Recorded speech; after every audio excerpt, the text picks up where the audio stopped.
सोचिए अगर आप दुनिया के सबसे महंगे जहाज पर सवार हो, चारों तरफ लग्जरी क्लास हो, वीआईपी लोग हो और आपको ये भरोसा दिलाया गया हो कि ये जहाज कभी डूब ही नहीं सकता। लेकिन फिर अचानक रात के अंधेरे में एक बर्फ की चट्टान से टकराकर सब कुछ पल भर में खत्म हो जाए तो आप क्या करेंगे? क्या टाइटैनिक का डूबना एक हादसा था या फिर ये इंसानी घमंड की वो सजा थी जो कुदरत ने सिर्फ 2 घंटे में सुना दी थी? टाइटैनिक 1200 दिनों में बना लेकिन सिर्फ 2 घंटों में ही डूब गया। 10 अप्रैल 1912 ये वो तारीख थी जब दुनिया ने इतिहास का सबसे भव्य, सबसे महंगा और सबसे तकनीकी रूप से उन्नत जहाज पहली बार समंदर में रवाना होते देखा। इंग्लैंड के साउथहैम्पटन बंदरगाह पर लाखों लोग इस जहाज की पहली यात्रा को देखने के लिए जमा हुए थे। लोग तालियां बजा रहे थे, कैमरे से फोटो क्लिक कर रहे थे और हर किसी की आंखों में सिर्फ एक ही नाम था और वो नाम था टाइटैनिक। ये जहाज सिर्फ एक ट्रांसपोर्ट मीडियम ही नहीं था बल्कि ये उस दौर के इंजीनियरिंग चमत्कार का प्रतीक था। लगभग 2000 मजदूरों ने दिन रात काम करके 1200 दिनों में इस जहाज को तैयार किया था। अब जहाज पूरी तरह से तैयार हो चुका था लेकिन इसको टेस्ट करने का फेज अभी बाकी था। टाइटैनिक बनाने वालों का उस पर भरोसा तब बहुत ज्यादा बढ़ गया जब टाइटैनिक ने अपना पहला टेस्ट रन कामयाबी से पार कर लिया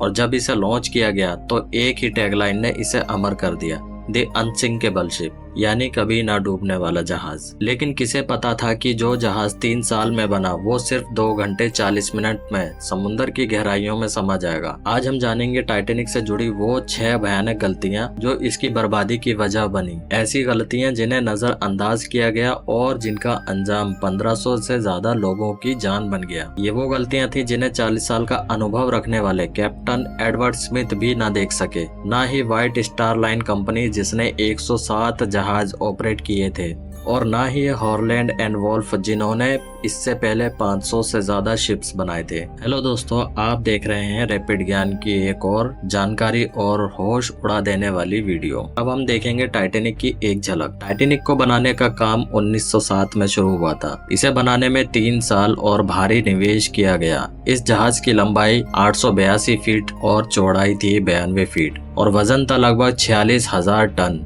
इसमें फर्स्ट क्लास, सेकंड क्लास और थर्ड क्लास की सुविधाएं थी और इसे उस वक्त का सबसे लग्जरी शिप माना गया। इसका पहला सफर तय हुआ था इंग्लैंड के साउथहैम्पटन से अमेरिका के न्यूयॉर्क शहर तक। फर्स्ट क्लास टिकट की कीमत थी $150 यानी आज के लगभग 3,40,000 रुपए, जबकि थर्ड क्लास टिकट $30 में मिलती थी जो उस समय भी सस्ती नहीं थी। टाइटैनिक पर कुल 2200 से ज्यादा लोग सवार थे जिसमें पैसेंजर्स, क्रू और वीआईपी लोग शामिल थे। तो अब हम बात करेंगे उन 6 गलतियों की। गलती नंबर 1, स्पीड लिमिट को नजरअंदाज करना। टाइटैनिक जब 10 अप्रैल को दोपहर 12 बजे रवाना हुआ तो हर कोई निश्चिंत था कि ये जहाज कभी डूब नहीं सकता। लेकिन जहाज के रवाना होते ही पहली गलती भी साथ रवाना हो गई। कैप्टन एडवर्ड स्मिथ, जिन्हें समुद्र में 40 साल का अनुभव था, उन्हें व्हाइट स्टार लाइन कंपनी ने सख्त निर्देश दिए थे 17 अप्रैल तक किसी भी हालत में न्यूयॉर्क पहुंचना है। इसलिए टाइटैनिक शुरू से ही फुल स्पीड पर चलाया गया, बिना इस बात की परवाह किए कि ये उसका पहला सफर था। हर जहाज का एक सेफ्टी ऑपरेटिंग प्रोसीजर होता है जिसमें स्पीड लिमिट सबसे अहम हिस्सा होता है, लेकिन उस दिन इसे पूरी तरह इग्नोर कर दिया गया। तेज रफ्तार पर समंदर की गहराई में जहाज दौड़ रहा था, लेकिन किस दिशा में और क्या सामने कोई खतरा है इसका अंदाजा किसी को नहीं था। गलती नंबर 2, वार्निंग मिस करना। 14 अप्रैल 1912 की रात टाइटैनिक को समुद्र में चलते हुए अब 3 दिन हो चुके थे। चारों तरफ ठंडी हवाएं, घना कोहरा और सुनसान पानी। लेकिन उसी शाम कुछ घंटे आगे चल रहे दूर जहाजों ने टाइटैनिक को 6 बार चेतावनी दी, बिवेयर ऑफ आइसबर्ग्स, यानी बर्फ की चट्टानें आपके रास्ते में हैं। लेकिन ये सभी चेतावनियां टाइटैनिक के वायरलेस ऑपरेटर्स ने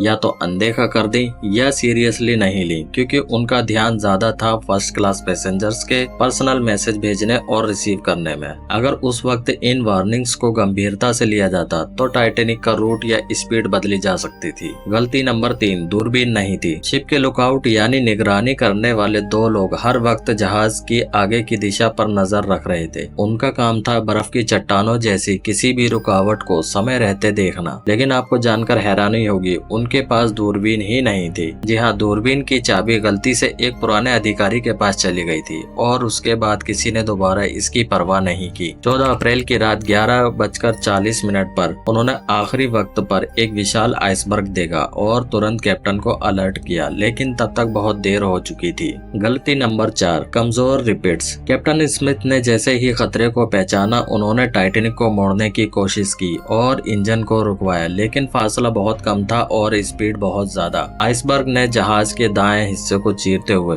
उसमें एक 300 फीट लंबा कट डाल दिया था। लेकिन अगर टाइटैनिक का बाहरी ढांचा मजबूत होता तो ये चोटें झेली जा सकती थी। लेकिन टाइटैनिक में जो रिपिट्स इस्तेमाल की गई थी वो स्टील की जगह कास्ट आयरन की थी, जो कि दबाव में जल्दी टूट जाती हैं। और यही टाइटैनिक की चौथी और सबसे क्रिटिकल गलती सामने आई। गलती नंबर 5, सिर्फ 20 लाइफ बोट्स। टक्कर के बाद टाइटैनिक के नीचे के हिस्से में पानी भरना शुरू हो चुका था। जहाज को ऐसा डिजाइन किया गया था कि 3 डिब्बों में पानी भरने के बाद भी वो तैरता रह सके, लेकिन अफसोस पानी अब 5 डिब्बों में भर चुका था। इसका मतलब था कि जहाज अब डूबना तय है। अब सिर्फ एक ही मकसद बचा था, जितने लोगों की जान बच सके बचाई जाए। लेकिन तब पता चला टाइटैनिक पर 32 लाइफ बोट्स की जगह थी, लेकिन सिर्फ 20 लाइफ बोट्स ही रखी गई थी। क्यों? क्योंकि डिजाइन टीम का मानना था कि ज्यादा लाइफ बोट्स से जहाज की सुंदरता बिगड़ जाएगी। ये एक भयानक निर्णय था जिसकी कीमत 1500 जिंदगियों ने चुकाई। गलती नंबर 6, लाइफ बोट्स को अधूरा भरना। हर तरफ अफरा तफरी का माहौल बन चुका था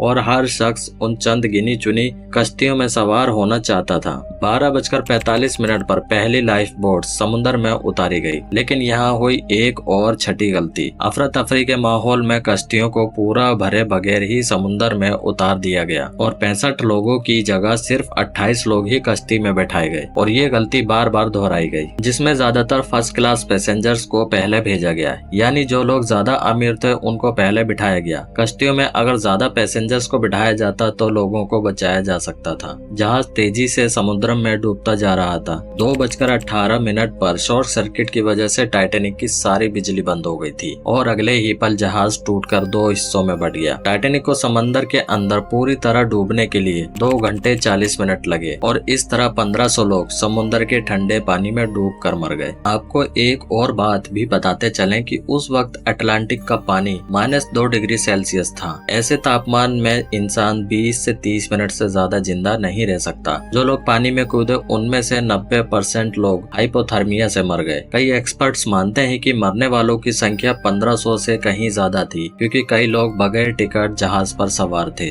और ये वो लोग थे जो क्रू मेंबर्स के जानने वाले थे और अपनी जान पहचान की वजह से बिना टिकट के जहाज के ऊपर चढ़ गए थे। अब कैप्टन स्मिथ जो आखिर तक लोगों को बचाने में जुटे रहे, उन्होंने सबसे आखिरी में जहाज से छलांग लगाई। उनका शव कभी नहीं मिला, लेकिन उनका साहस इतिहास में दर्ज हो गया। टाइटैनिक की बर्बादी सिर्फ एक हादसा नहीं थी, ये मानव अहंकार, लापरवाही और गलत फैसलों की एक लाइन थी। अगर सिर्फ एक भी गलती ना होती, शायद आज टाइटैनिक सबसे कामयाब जहाज के नाम से जाना जाता, ना कि सबसे दर्दनाक हादसे के नाम से। उम्मीद है आपको रैपिड ज्ञान की ये वीडियो पसंद आई होगी, इसलिए इसे लाइक और शेयर जरूर करें। मिलते हैं फिर से अगली शानदार और रोचक वीडियो के साथ, तब तक के लिए थैंक यू।